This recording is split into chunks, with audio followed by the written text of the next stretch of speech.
చేర్చగా మూడు ముళ్ళతో 7 అడుగుల అగ్ని సాక్షిగా ఇద్దరు ఒకటిగా మారగా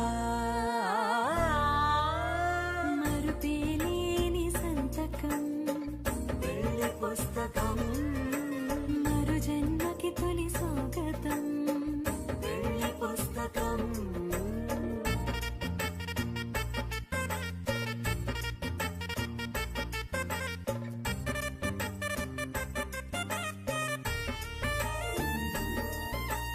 ప్రేమ పెళ్లి పేరులో ఇరువురిలోన ప్రేమ మాత్రమే బంధుమిత్రు ప్రేమనే కలిసిన నాడేలే పెళ్ళనగా కన్నవాళ్ళ